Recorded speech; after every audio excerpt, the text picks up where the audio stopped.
No todo dibujo animado es apto para niños, ni toda serie que supuestamente es apta para niños es recomendable que la vean, pues muchas de ellas, a pesar de ser aptas, en su animación exhiben una serie de conductas inadecuadas o que no son acordes a la edad del niño, como egoísmo, desobediencia, berrinches, falta de respeto, soberbia, venganza, seducción, romance de pareja, etc.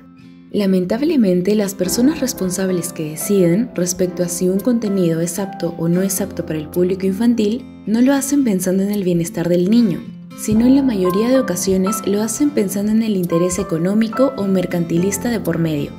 En el video de hoy te expondré algunas series infantiles supuestamente aptas para niños, algunas incluso basadas en la Biblia, pero que desde el punto de vista del bienestar psicológico infantil no es recomendable que lo vean.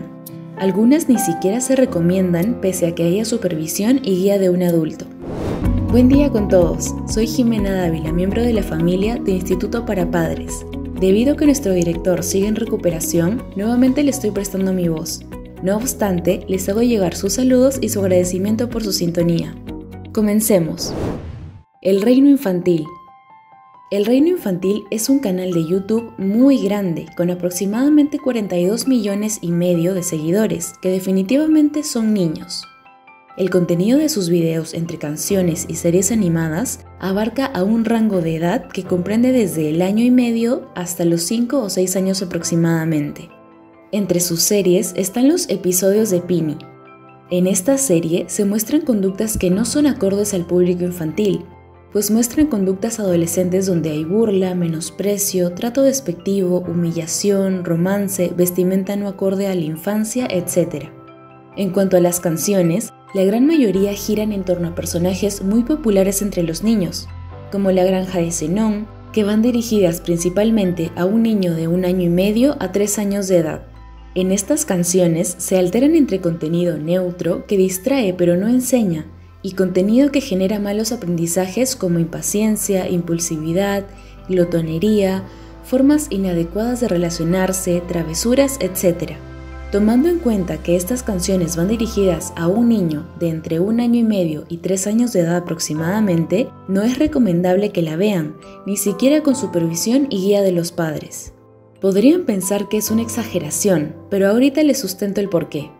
¿Por qué crees que hasta los 3 o 4 años de edad la gran mayoría de niños son impulsivos? Y una vez que empiezan a hacer berrinche es casi imposible lograr hacerlos entrar en razón. Porque a esa edad son mucho más emocionales que racionales, y es así porque sus estructuras cerebrales de la emoción están desarrolladas, en cambio sus estructuras cerebrales de la razón están muy inmaduras. Por tal razón, todo estímulo al que esté expuesto tu niño tendrá el potencial de generar emociones en él, pero lamentablemente sin el filtro de la razón. Por lo anteriormente explicado, si tu niño en las pantallas ve travesuras y desobediencia que generan risas y alegría, asociará las conductas de travesuras y desobediencia a algo emocionalmente agradable, lo cual aumenta muy significativamente las probabilidades de que reproduzca esas conductas vistas. Además, tomemos en cuenta que los niños a esta edad no deberían ver ningún tipo de pantallas, pues según el estudio del psicólogo Eric Sigman, sugiere que a los menores de 3 años no se les debería de exponer a nada de televisión, ordenadores o videos. Y el neurocientífico Michael Desmurget va aún más allá, pues de acuerdo a sus últimas investigaciones, publicadas en septiembre del año pasado 2020, en su libro La fábrica de cretinos digitales, del cual te dejaré el enlace de resumen en nuestra descripción, afirma y sustenta que los niños no deberían estar expuestos a las pantallas hasta los 7 años. Siguiendo con el canal El Reino Infantil, hay algunas listas de reproducción de ese canal que supuestamente enseñan a hablar inglés, pero definitivamente no es así, ya que ese formato jamás enseñaría a hablar inglés a un niño de 2 o 3 años. Para esa edad se necesita otro tipo de formato o de enseñanza.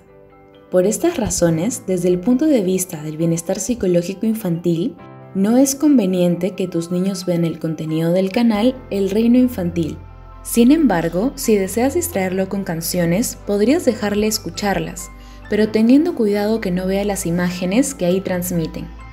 Para que esto no se te haga difícil, podrías conectar tu celular al equipo de sonido para que tu hijo no tenga la tentación de tener la televisión prendida. Masha y el oso.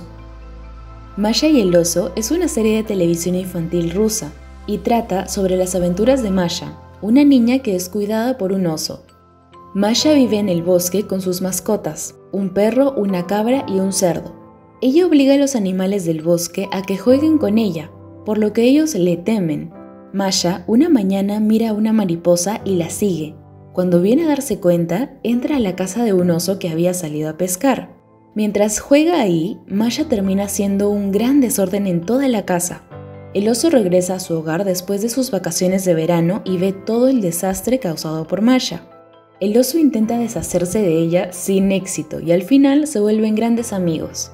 La trama recurrente de la serie es del oso intentando evitar que Masha se meta en problemas, pero con frecuencia el oso acaba siendo víctima involuntaria de las travesuras de la niña. En la serie, Masha constantemente incomoda al oso. Muestra conductas de desobediencia, desorden, suciedad, agresión, berrinches, falta de respeto, desconsideración a los demás, falta de empatía, etc. Esta serie va dirigida a niños entre 3, 5 o 6 años, y como te expliqué anteriormente, a esta edad el niño es muy susceptible a la sugestión. Fácilmente pueden identificarse con Masha y asimilar los mensajes, la información de los estímulos a los que está siendo expuestos sin mayor análisis o filtro racional, ya que su inmadurez cerebral se lo impide. Superbook o superlibro. La serie trata de la Biblia, el superlibro, y los personajes son los niños llamados Anita, Luis, el Dr. Pérez, papá de Luis, su mascota Tita, y Tuercas, un robot de juguete. La Biblia los lleva a recorrer el tiempo junto con el juguete de Luis, Tuercas. En cada viaje se encuentran con diferentes personajes bíblicos, con quienes comparten aventuras. Y en el momento que acaba la historia de los personajes, el superlibro, o sea la Biblia, los lleva nuevamente al tiempo actual donde ellos viven. Cuando llegan, ambos, Anita y Luis, retornan dormidos, y Tuercas vuelve a ser un juguete normal. Después despiertan contentos y felices por el viaje que han tenido. La serie narra los acontecimientos de la Biblia del Antiguo y Nuevo Testamento. Si bien es cierto, es una animación de la Biblia y por consiguiente debería aportar buenos mensajes. No obstante, desde el punto de vista del bienestar psicológico infantil, no es conveniente que lo vean los niños, ya que lamentablemente, tal parece que en la animación no ha intervenido un profesional especialista en psicología infantil, que supervise y asesore la forma de presentar cada capítulo, los cuales, lejos de generar bienestar, fácilmente pueden generar ansiedad, estrés, además de confusión respecto a los mensajes bíblicos. Recuerden que en el Antiguo Testamento también hay castigos divinos, guerras, Dios pide a Abraham que sacrifique a su hijo Isaac, etc., por lo cual hay varios capítulos que regulan dosis de violencia y contenido, que, si no es cuidadosamente presentado a un niño, lejos de ser apto y adecuado para él, podría generar mucho estrés y ansiedad en el niño. Superlibro va dirigida especialmente a los niños con edades entre 5 y 8 años. Por lo anteriormente expuesto, desde el punto de vista del bienestar psicológico infantil, no es recomendable que lo vean los niños, no al menos sin la supervisión y una adecuada guía de un adulto. 44 gatos. La serie 44 gatos narra las aventuras de Lampo, Milady, Pillow y Albóndiga, miembros de la banda musical Buffy Cats. Ellos viven en el trastero de Pina, una anciana que los cuida y alimenta. Además, cada uno de ellos tiene un poder que los ayuda cuando están en apuros o cuando alguno de sus 44 amigos gatos los necesitan. Esta serie va dirigida principalmente a niños de 3 a 6 años, y no es conveniente que lo vean los niños si es que están sin supervisión y guía de un adulto, puesto que si bien es cierto, la temática de algunos capítulos encierra mensajes positivos, como la empatía, colaboración, amistad, etc., en el desarrollo de cada capítulo se pueden observar conductas tales como correr sin sentido, desordenar las cosas, no prestar atención, desobedecer, desconsideración a los semejantes y a la propiedad ajena, glotonería, etc. Es por tal motivo que, si un niño no está bajo la supervisión y guía de un adulto, fácilmente puede perder el mensaje e internalizar las conductas inadecuadas que ve en la serie. Bien, queridos padres, ahora ya sabes qué contenido, pese a ser apto para niños, no es conveniente que vea tu hijo. Espero que te sirva, que lo tomes en cuenta y tomes una decisión informada a la hora de exponer a tu niño a las pantallas. Con esto terminamos el video de hoy. Les hago recordar que este video fue creado por nuestro director Guillermo Ciesa, quien les manda un cordial saludo. Les agradece que semana a semana nos acompañen y les hace recordar que para corregir no es necesario agredir y que si corriges y educas con amor, tus niños aprenderán muchísimo mejor. Se despiden Guillermo Ciesa y Jimena Dávila. Hasta la próxima.